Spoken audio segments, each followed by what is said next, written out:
Assalamualaikum warahmatullahi wabarakatuh.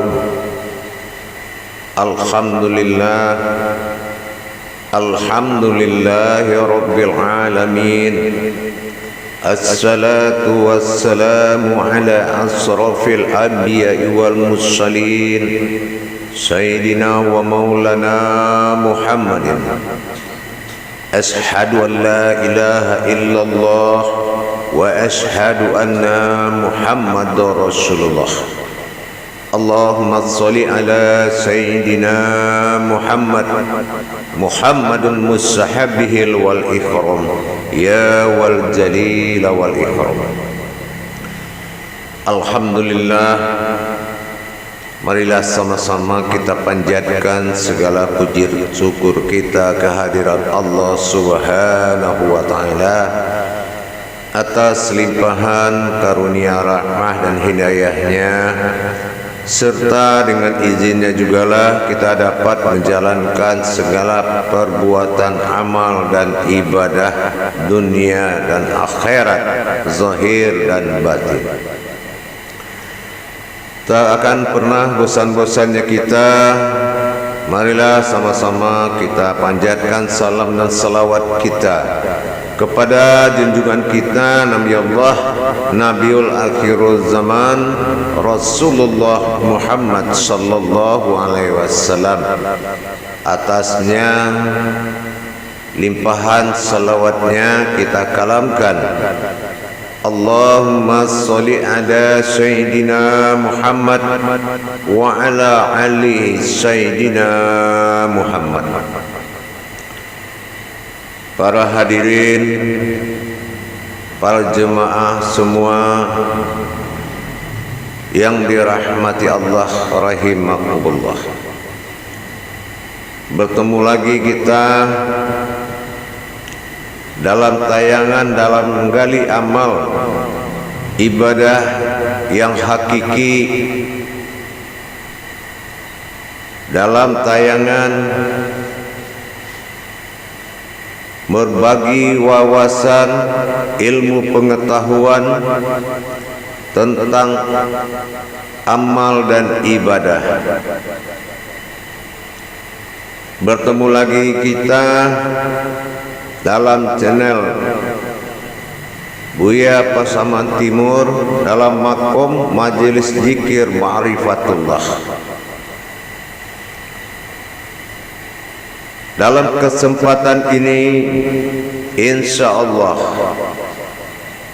kita akan belajar bagaimana mendirikan sebuah ma'rifat di dalam sholat.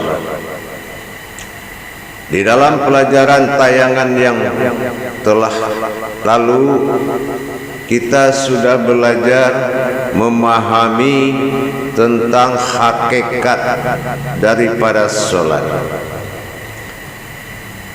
Kalau kita berbicara hakikat dalam tayangan sebelumnya, maka kita mempelajari kodrat-kodrat yang ada di dalam menjalankan sholat, yaitu kodrat yang hak bagi Allah Subhanahu wa ta'ala.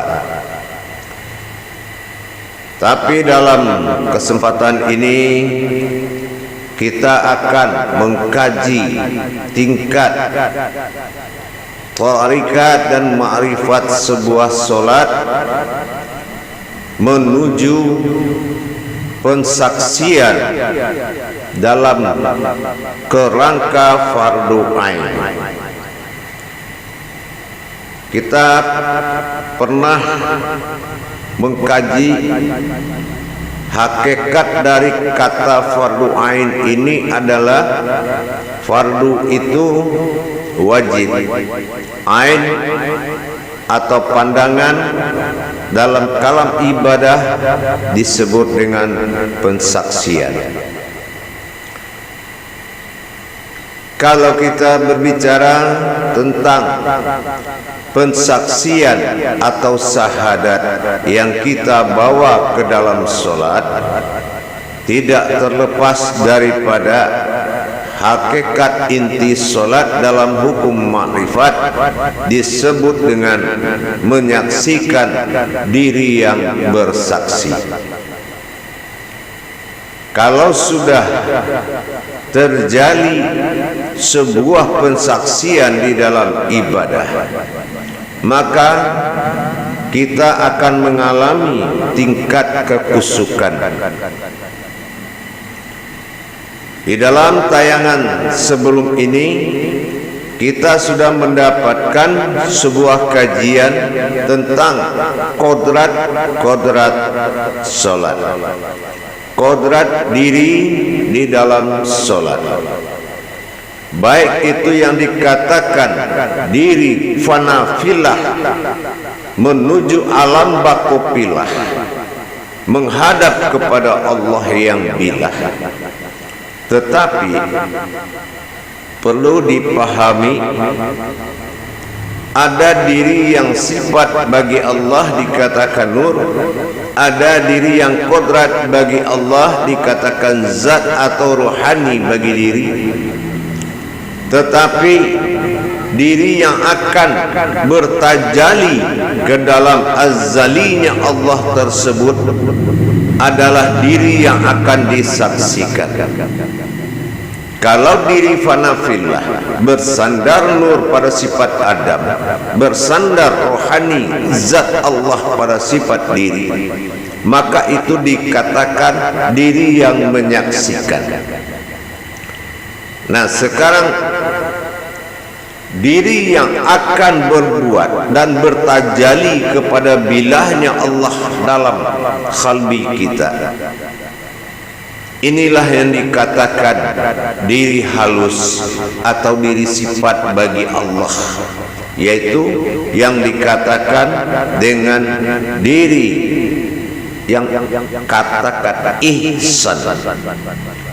Kalau sudah diri ihsan adalah diri yang hamba bagi Allah, diri yang berkodrat hamba bagi Allah, yang kita dapatkan dalam mengkaji lafaz alif lam ha, yaitu sebuah diri yang mewujud di dalam sifat ketuhanan yang dinamakan ihsan.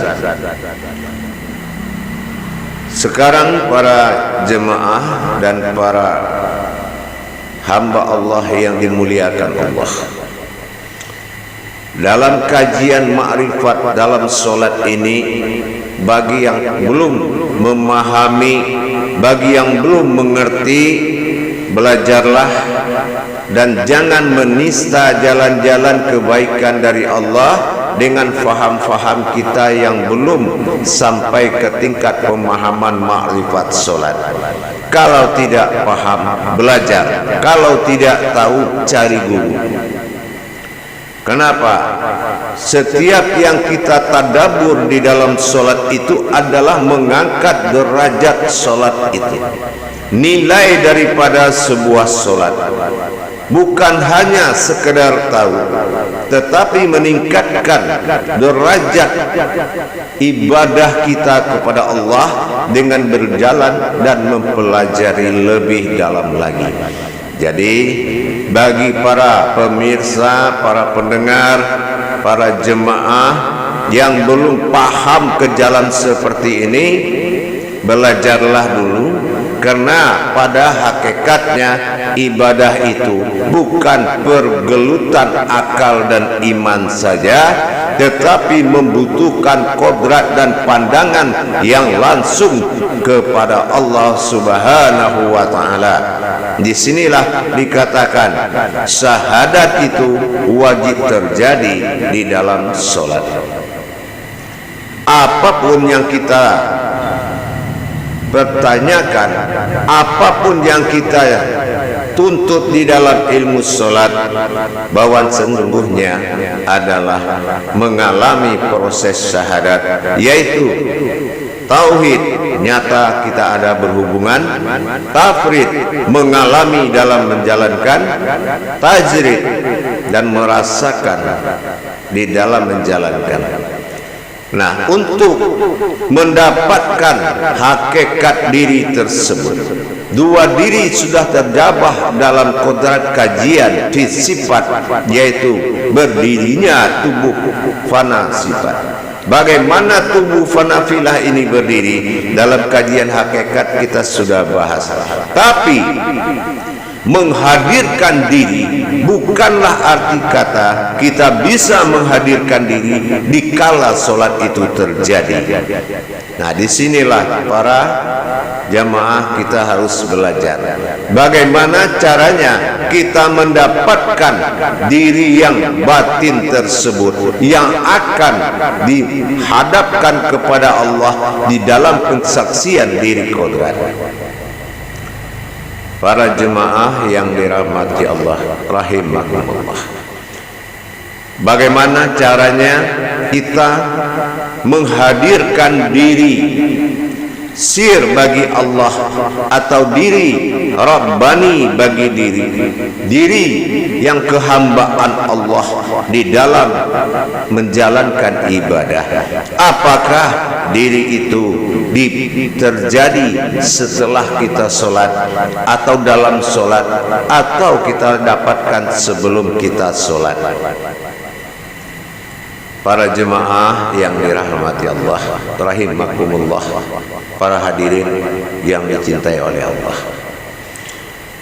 dalam rangka mendapatkan kodrat-kodrat Allah, bagaimana kita mendapatkan diri yang sifat, diri halus yang tidak berurat dan berdarah, diri sir bagi Allah yang kita saksikan pertemuan dengan Allah dalam kodrat sir usir, sir pada alam, sir diri yang pada datang. Diri yang datang bersifat sir, alam yang menunggu bersifat sir.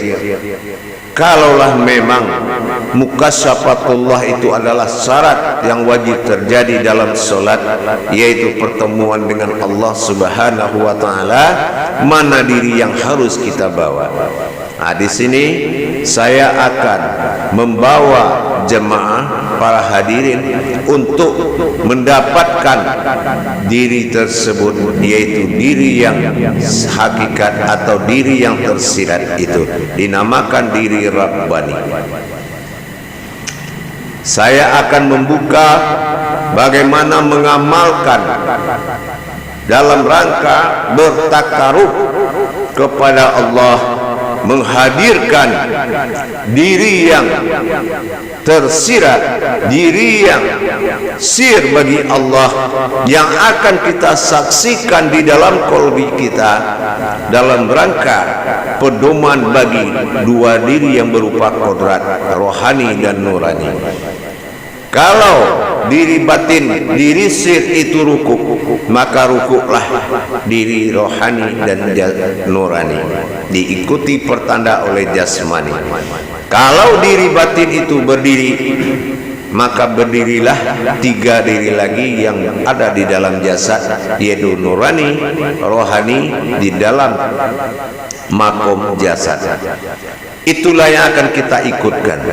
Terus bagaimana caranya dan bagaimana kita melakukan menghadirkan diri tersebut, yaitu diri yang sebenar-benar diri di dalam solat, diri yang sebenar-benar mawujud di dalam solat, diri yang sebetul-betul yang akan kita saksikan di dalam solat. Maka saya akan mengajarkan, yaitu bagaimana kita bertakarub kepada Allah. Para hadirin dan jamaah yang dirahmati Allah, kodrat-kodrat sir diri ada tiga dalam pandangan Allah. Kodrat diri sir disebut kodrat diri zat atau rohani disebut dengan dan kodrat diri nurani dalam jasad itu disebut dengan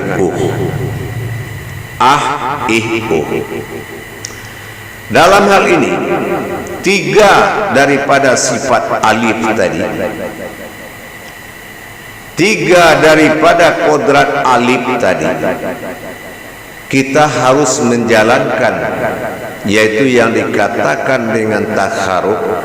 Bagaimana kita mendirikan diri yang sir dan diri yang zat, diri yang nur tadi, sehingga satu kerangka di dalam diri kita, satu kerangka sebuah diri. Nur, diri nur yang bersafaat kepada Adam, zat Allah bersafaat kepada rohani dalam Muhammad, dan diri sir batin akan berdiri di dalam diri tersebut. Itulah takbir. Fungsi takbir mengantarkan diri tersirat masuk ke dalam qalbi dan disaksikan oleh diri rohani dan nurani. Itu pedoman daripada mata batin kita dalam fardu ain. Mata batin kita berpedoman kepada diri halus tadi yang kita sebut dengan diri ayan sabitah. Dan diri yang berdiri adalah rohani nurani, dipangut oleh maujud sifat jasad, dinamakan dengan ahyan karajiah.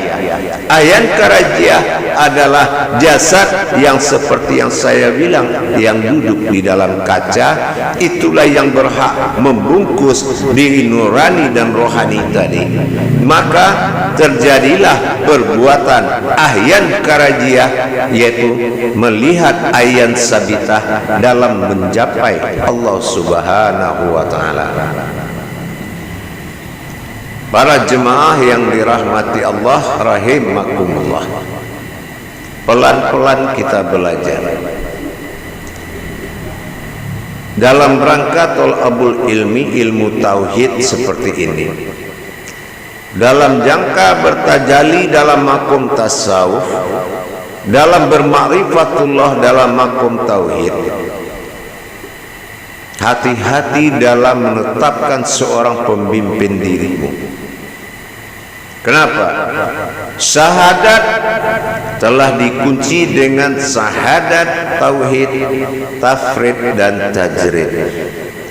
Allah tidak mau tahu kebenaran syahadat tauhid. Apakah memang sudah berhubungan antar diri tadi? Tafrid, apakah sudah pernah mengalami bagaimana kita mendapatkan diri tersebut? Tajrid, apakah kita sudah bisa merasakan kehadiran diri itu? Dan diri itu didapati oleh seseorang di dalam masa perbuatan takharub kepada Allah Subhanahu wa ta'ala. Para jemaah yang dirahmati Allah, hadirin yang dimuliakan Allah rahimakumullah. Kalau ingin tahu mana diri yang benar-benar jadi katakan diri Rabbani, diri batin yang akan masuk ke dalam qalbi dan berdiri yang akan menghadirkan Allah, maka kita harus tahu bagaimana cara menghadirkan diri dalam masa bertakarub kepada Allah. Menghadirkan di dalam solat itu setelah kita khatam dalam menghadirkan dalam takharub. Tapi kalau belum khatam, hati-hati, kita bisa tergelincir atas godaan setan dan iblis yang bisa merusak ibadahmu. Baik, saya akan mengajarkan kepada para jemaah dan para hadirin bagaimana kita mendapatkan diri yang Rabbani tersebut. Kalau diri yang rohani dan nurani, saya sudah yakin jamaah sudah bisa memahami. Tapi kalau diri yang Rabbani, diri sifat ayan sabitah namanya, perlu belajar untuk menghadirkan. Bagaimana caranya? Tolong didengarkan baik-baik para hadirin jamaah yang dirahmati Allah. Kenapa saya bisa atau saya mampu dan ingin membuka rahasia Allah ini, karena saya tidak ingin umat Muhammad itu berdusta di atas sajadahnya kepada Allah. Saya tidak ingin ada kepura-puraan lagi dalam beribadah. Saya tidak ingin lagi solat ini tidak nomor satu.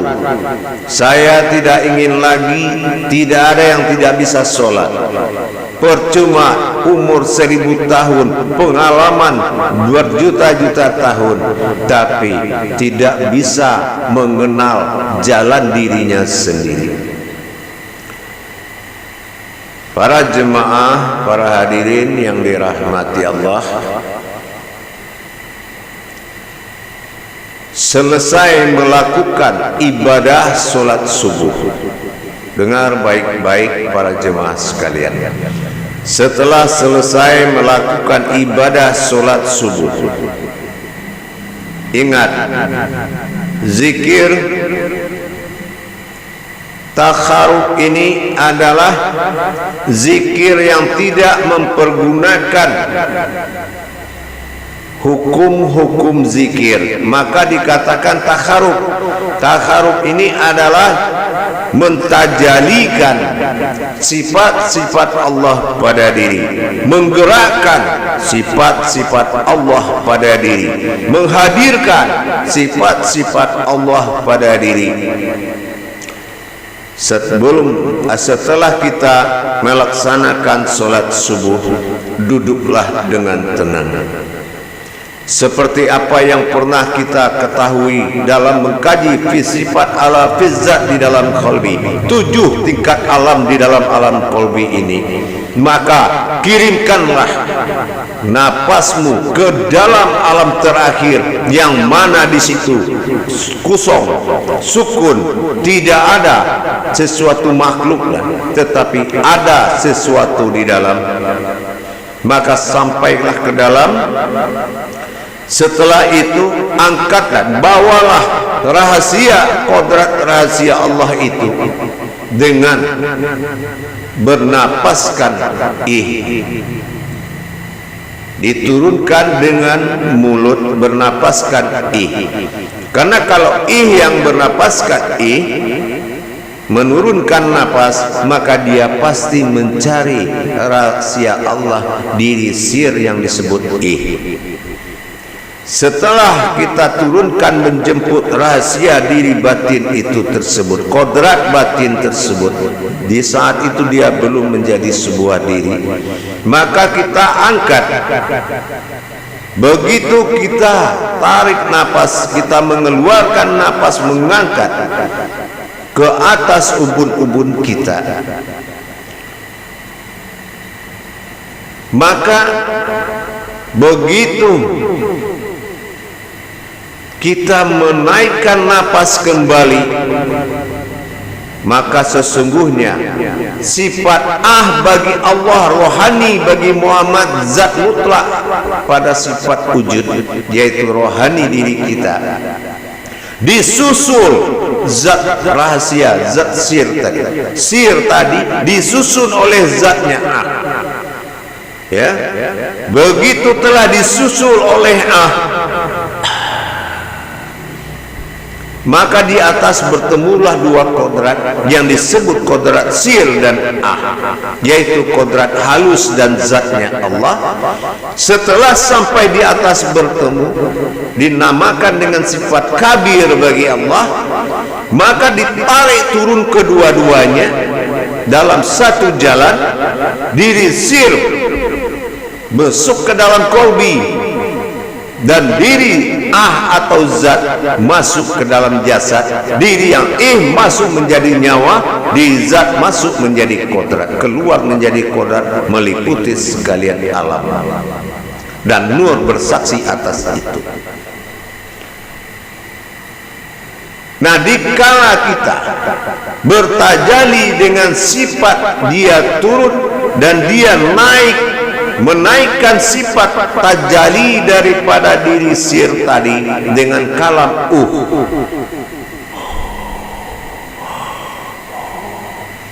naik turun itu dengan kalamku, menggerakkan diri yang batin dengan zat tadi, diri batin dengan diri yang zat tadi dengan kalamku, bernapas dengan hidung. Kalau tadi dijemput dengan mulut, saat kita mendirikan itu dengan hidung. Setelah dia bertajali ke seluruh kodrat yang ada, maka dia masuk kembali diantar oleh itu ke dalam kolbi. Nah ya, disinilah dia menunggu. Itulah wujud dan maujud tadi ada di dalam ketiadaan tadi. Disinilah kita menyaksikan dalam proses takbir. Dalam proses takbir, begitu kita Allahu Akbar, di dalam kalimat Allahu Akbar, Allahu aku Allah Akbar, dijawab oleh Adam, aku sifatmu, maka telapak tangan mengantarkan nyawa ke dalam kolbi, sehingga berdirilah batang tubuh sir tadi di dalam kolbi sendirinya. Dia berdiri sendirinya di dalam kolbi. Disitulah Allah akan menghadiri. Kalau memang solat itu menuju mukasafatullah, insya Allah di dalam alam sukun kosong yang tidak bernama dan tidak berwujud tadi, disitulah berdiri titik dua dalam ya, arti kata ada wujud dua buah yang akan duduk di dalam itu. Wujud Allah pada wujud zat mewakili sifat akhtar bagi Allah titik satu, dan titik satu lagi menghadiri sifat ba'dal bagi Allah, sifat tunggal sebelum dia menjadi Allah, menjadi diri yang semata. Jadi kalau sudah bertemu akhtar dengan ba'dal di dalam kolbi tadi, maka kitalah yang memimpin perbuatan hakikat dan ma'rifat solat tadi, sehingga kita penuhilah dalam rangka pertemuan tadi. Mengapa? Dalam rangka mendirikan sebuah doa menuju alam azalinya Allah disebut dengan qalbi. Jadi kalau dikatakan qalbi, itu adalah sudah terjadinya, yaitu alam azalinya Allah di dalam kolbi manusia, baru dikatakan itu qalbi. Karena azali itu telah wujud dua sifat di dalamnya, seperti layaknya kita melihat ya itu, huruf ya itu memakai titik dua. Di dalam kolbi itulah kita saksikan diri Rabbani ini melakukan penyembahan kepada Allah dengan mengantarkan doa-doa. Disitulah diri Rabbani ini yang diwakili oleh diri rohani dan nurani menjalankan marifat-marifat solat, tapi yang menggerakkan, yang menyampaikan adalah diri Rabbani yang duduk di dalam azali atau qalbinya kita, yang berupa doa dan ma'rifat. Jadi begitulah, makanya ada fikli, perbuatan jatuh kepada Adam, qauli, kalam jatuh kepada Muhammad, qalbi, diri sir batin jatuh kepada alam. Disitulah masjidil yang tidak diharamkan, atau masjidil haram, atau masjid yang tidak ada memiliki siapapun, melainkan wujud diri Rabbani di situ disaksikan oleh rohani dan nurani dalam rangka memperjalankan sambung rasa antara rohani dan nurani, mengirimkan hakikat-hakikat ayat yang dilakukan oleh diri Rabbani. Kalau umpamanya kita melakukan sujud dalam sifat zikir adalah sujud membersihkan 3 makom pada diri. Subhana rabbiyal a'la wa bihamdi, kita meminta sucikan dan tinggikan derajat batinmu dalam diriku ya Allah. Subhana rabbiyal a'la wa bihamdi, suci dan tinggikanlah derajat zatmu dalam diriku ya Allah. Itulah rohani tadi. Nah, subhana rabbiyal a'la wa bihamdi, suci dan tinggikan derajat nuranimu pada diriku ya Allah. Nah, itulah nurani, itu diri Adam yang sebenarnya. Nah, yang kita lakukan oleh rohani dan nurani atau kodrat Adam dan Muhammad tadi, pandangan itu menjadi bahasa oleh diri Rabbani tadi untuk menuju Allah. Cuma kalau Adam dengan Muhammad atau rohani dan nurani tidak memiliki hakikat dan ma'rifat, maka tidak ada perbuatan diri Rabbani di dalam kolbi. Karena yang dijalankan oleh diri Rabbani tadi adalah apa yang dijadikan, diciptakan ilmu pengetahuan oleh nurani dan rohani tadi. Kalau sudah rohani bermakrifat dengan nurani dalam mencapai sebuah solat, ayat jadi kauli jadi munajat jadi ma'rifat. Ini yang dilakukan oleh diri Rabbani kita kepada keilahian Tuhan Allah Subhanahu wa taala. Tapi kalau rohani dan nurani tidak memiliki ilmu di dalam menjalankan hakikat solat, maka sesungguhnya Rabbani tidak berbuat apa-apa di dalam kolbimu. Inilah bekal diri nurani untuk syafaat dunia hayat, diri Rabbani, diri rohani ini adalah untuk syafaat kodrat iman dalam Islam, dan diri Rabbani adalah kodrat ilmu untuk menuju Allah Subhanahu wa taala. Jadi sinkron 3 diri tadi memiliki suatu ilmu dalam melakukan ibadah, maka makrifat itu menjadi kata bagi diri Rabbani untuk menghadap Allah. Tapi kalau belum memiliki pengetahuan tentang hakikat solat oleh diri yang fanafilah ini, sesungguhnya tidak mampu diri Rabbani ini melakukan perbuatan atau berkalam kepada Allah. Karena yang dia kalamkan adalah makrifat yang dibangun oleh nurani dan rohani kita. Makanya kita diwajibkan menuntut ilmu apa hakikat-hakikat yang terkandung di dalam solat ini, karena tajalli sirullahnya adalah kita menyampaikan kepada Allah melalui diri Rabbani. Kalau melalui diri jasmani dan rohani, berarti kita telah menambah ayat-ayat solat, itu namanya salah. Tapi kalau sudah Rabbani yang bercerita dan rohani dan nurani mampu membedah ayat, mampu melahirkan makrifat, maka diri Rabbani menjadikan sebuah kalam syahadah langsung kepada Allah. Itulah yang kita saksikan. Jadi yang dikatakan solat itu adalah menyaksikan diri yang bersaksi kepada Allah. Kenapa? Karena kita merujuk kembali kepada surat Taha ayat 14, mulai dari innani anallah. Bagaimana kita mendapatkan keakuan Allah, katanya tadi innani anallah la ilaha illallah. Nah, bagaimana yang dikatakan dia menjadi Allah, Tuhan menjadi Allah. Nah, ini harus selesai ma'buduni. Nah, kita harus tahu bagaimana proses penyembahan tadi. Nah, inilah yang saya ceritakan tadi. Jangan campur adukan dirimu. Ada yang berkodrat namanya Adam, ada yang bermakrifat namanya Muhammad, ada yang bertajali, itulah diri ayan sabitah, diri sifat dari kodrat, iradat, ilmu, sama basar, kalam, hayat, mawujud menjadi diri Rabbani, berdiri dalam kolbi dan dikendalikan, dikirim oleh kalam-kalamnya rohani dan nurani. Nah, disinilah makanya 3 kodrat tadi, ada jasad, ada rohani, ada nyawa. Nah, jadi yang 3 inilah maka terbuat dalam rumus alif lam mim. Rumus 3 jatuh kepada Allah. Paham para jemaah sekalian? Mudah-mudahan insyaallah kita pelan-pelan belajar ilmu ma'rifat solat ini. Ya, pelan-pelan di tayangan berikutnya nanti diikuti bagaimana lagi memperdalam. Nanti di saat kita live belajar dalam grup YouTube kita. Insya Allah kita akan memperdalam lagi dalam kondisi belajar di live grup kita nanti, yaitu grup khusus belajar.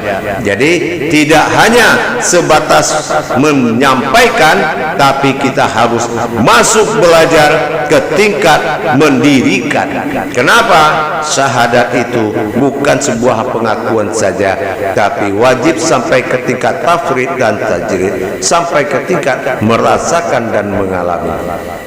Insya Allah, mudah-mudahan dengan adanya panggilan Allah untuk meluruskan dan membenarkan ibadah solat ini, sehingga tidak bersekutu ibadah kita dan tidak salah menghadirkan diri, sudah kita paham mana diri yang merapikan syariat namanya nur atau jasad pada diri bermodalkan akal, mana diri yang meluruskan imannya kepada Allah rohani, mana diri yang pergi bertajalli kepada Allah. Nah, sinilah kita harus merapikan kodrat-kodrat solat sampai ke tingkat ma'rifat solat. Insya Allah bergabunglah di grup untuk belajar, grup guru mursyid. Lihat nanti di kolom-kolom YouTube itu ada. Bergabunglah untuk memperdalam ilmu-ilmu solat. Tidak ada ilmu yang mustajab dan mabrur di dunia ini, dan tidak ada yang berharga selagi kamu belum bisa solat. Insya Allah para jemaah sekalian, kalau sudah berbeda apa itu if'alus solah, apa itu ikamatis solah, Toha 14 adalah pedoman yang wajib ditaatkan. Jangan dianggap ini suatu paham, tetapi ini adalah kodrat dari perwujudan hadits qudsi yang lahir dalam surat Toha 14. Innani anallah. Kalau kamu belum tahu Tuhanmu itu Allah, solat apa yang kamu kerjakan? La ilaha illallah. Kalau kamu tidak bisa menetapkan Allah dirimu, Tuhan siapa yang kamu sembah? Ma'buduni, kalau kamu belum menyembah, doa apa yang bisa kamu jalankan? Iqimis shalah, kalau kamu tidak mendirikan salat, diri mana yang kamu gerakkan? Dan terakhir, fil zikri, kalau kamu tidak bersihkan solatmu setelah solat dengan zikir, innani anallah, la ilaha illallah ma'buduni, iqimis salatana li zikri. Dirikan solat itu dan untuk berzikir. Berzikir apa? Bersihkan lagi dengan ma'rifatmu perbuatan wuduk sampai salam. Jangan berdiri dan pulang setelah solat itu selesai, tapi sucikanlah perbuatanmu kepada Allah. Jangan tergesa-gesa. Insya Allah para jemaah, para hadirin yang ingin memperdalam solat, silakan bergabung di grup dalam YouTube kita. Insya Allah mudah-mudahan kita akan belajar live. Kita tidak akan menutupi kebenaran Allah. Apapun kebenaran Allah itu lebih nyata daripada kebenaran dirimu sendiri. Insya Allah sampai demikian dulu tausiah saya. Mudah-mudahan mendapatkan segala ridho dan hikmah dari Allah, dan mustajablah segala yang kita amalkan, mabrur segala ibadah. Barakallahu ya karim ya rahman ya rahim. Insyaallah wa minal amin. Rabbi salam wa mutil salam wa akhiratul kalam wa billahi taufiq wal hidayah. Wassalamu alaikum warahmatullahi wabarakatuh.